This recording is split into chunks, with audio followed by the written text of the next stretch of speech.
Here we are, Wrestle Rampage, another Q&A, questions and answers. Before I get started, like us on Facebook, facebook.com/WrestleRampage. Follow us on Twitter at WrestleRampage, and also subscribe to our YouTube channel, Wrestle Rampage. Let's get on with the questions. Do you think it was a good idea having Brock Lesnar beat Undertaker's streak at WrestleMania? No. That was the stupidest decision WWE has ever made. You had the Undertaker streak. What was your big money drawer, WWE, when it comes to WrestleMania? Everybody was looking forward to the Undertaker match, of course. And you pretty much just fucked it up for everybody. Especially giving it to sucky-ass Brock Lesnar. Then I want to know what's going to be your big money draw from WrestleMania 30 on, is what I want to know. Congratulations, you just fucked up again, WWE. Thoughts on Sean O'Haire?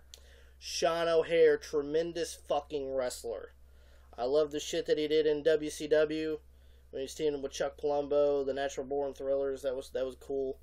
I liked him in OVW with Kenny Bolin. I liked him as the protege of Roddy Piper. I even, they gave him this shitty preacher gimmick thing before they released him, and it was, where he's, preaching and stuff. The promos were fucking amazing, if you actually watched them. They're on YouTube. You can actually watch them. Oh, yeah, we're on YouTube. Watch them. And, it's just sad that, he died. He had so much, untapped potential. I seen that he was doing some MMA stuff the last couple of years of his life. And it's just sad that another young wrestler has died, and the media is probably going to twist that into another media frenzy like they did Warrior, of course. And I'm sorry that he hung himself. I feel sorry. My condolences to the O'Haire family.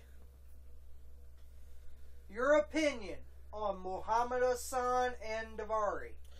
Muhammad Hassan and Daivari. I liked it. I really did, especially during the Iraqi war thing that they had going on with Afghanistan and Iraq. They had, Muhammad Hassan and Daivari come on there, and they had their feud with Hogan, and they were even going to put the world title on him. But the thing is, Muhammad Hassan, you're a fucking bitch. Sergeant Slaughter did the fucking same exact thing during the Iraqi war and the Gulf War thing. And he wasn't a little fucking bitch about it like you are. Or were. I seen you as Mark Magnus in OVW. You kind of sucked. And, I did like the whole gimmick thing with you going to Raw and doing all that stuff. And then I got spit on, I got threats and all this stuff. And then the boys didn't like either because you fucking spring to the top. Fuck you. Daivari, you're okay. I mean, I don't really give two shits whether you were there or not. You weren't that good to me anyway. That good that I thought you were any good. I thought you sucked. But, and then you go to SmackDown and the Undertaker fucking power bombs you through a stage or some shit, and you're fucking gone forever because you're a little bitch.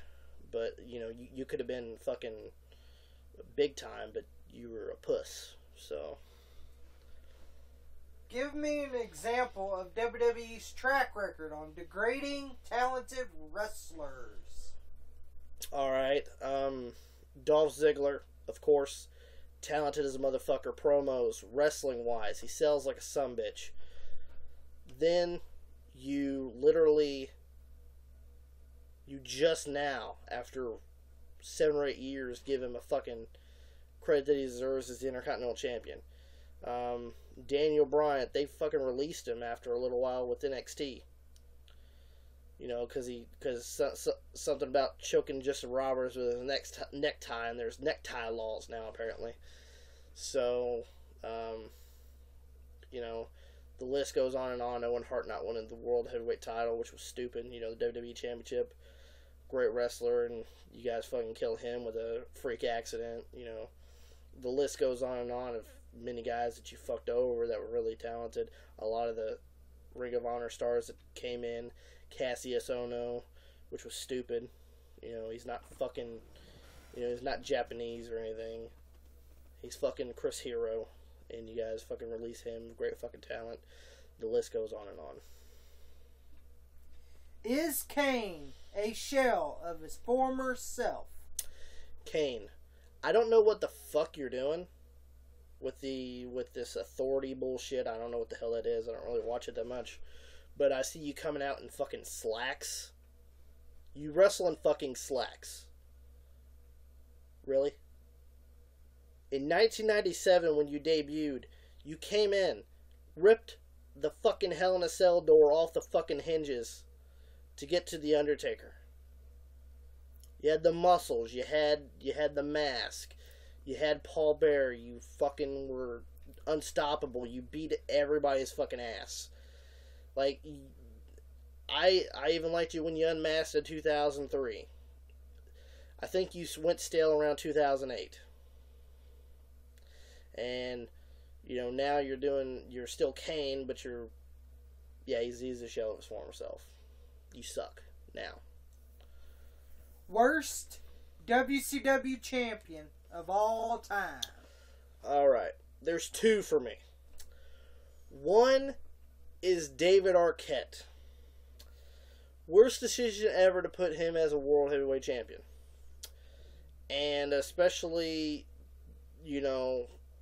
why put a belt on an actor anyway? I'm surprised that here soon, that since Snooki had a match at WrestleMania, that she's going to be inducted in the Hall of Fame. I call it. And, it's stupid that he had the belt on him. But I will give you one thing, David Arquette, that you did great. That I commend you for. You made zero money from professional wrestling.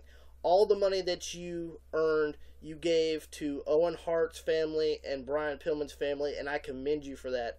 You are a stand-up guy, I'll give you that, but you have no real reason to be in a wrestling ring.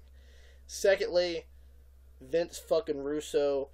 I don't understand why you were champion just because you were running the company at the time, and especially from taking it from a talented wrestler like fucking Booker T. Fucking stupid. Nobody likes you anyway. Thoughts on Bruiser Brody's murder? Bruiser Brody's murder. He was murdered in Puerto Rico, stabbed to death in the shower by a wrestler named Invader One. Nobody really knows why it happened, but I know that, he was Frank Goodish, which was Bruiser Brody, was a big fan of taking care of the boys, taking care of the wrestlers, and I don't think Invader One enjoyed that because I think he was doing some promotional stuff with the Puerto Rican promotion down there, and I think maybe he just ended up killing him, stabbing him in the shower, killing him back there. And the sad part was, Invader One was never prosecuted for anything. He got away with it scot-free, and it was bullshit. Do you think WWE should stop bringing back part-timers and build talent? Fucking yes. Why bring back a part-timer when all he's got to do is leave again? Well, okay, I take that back. Chris Jericho is a great part-timer that you guys have. He puts over fucking talent. He has great fucking matches with pretty much anybody.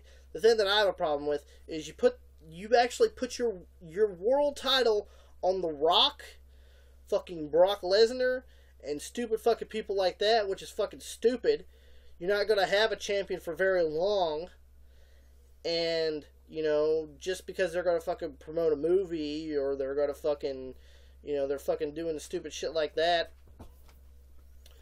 I think you should build talent around instead of bringing in these old fucking fossils that were from the early 2000s and the 90s to get over your fucking show, because there's no such thing as a fucking real wrestling show anymore.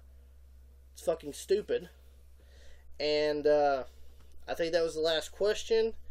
And what I want to say is go on Facebook.com/WrestleRampage. Follow us on Twitter @WrestleRampage. And also subscribe to our YouTube channel. And one more second, I want to say that submit your questions. Let us know if there's anything you want our thoughts on, or if there's something you don't know. Write us in, tell us, comments, anything. Let us know. We'll put it up here on Wrestle Rampage. And thank you for watching.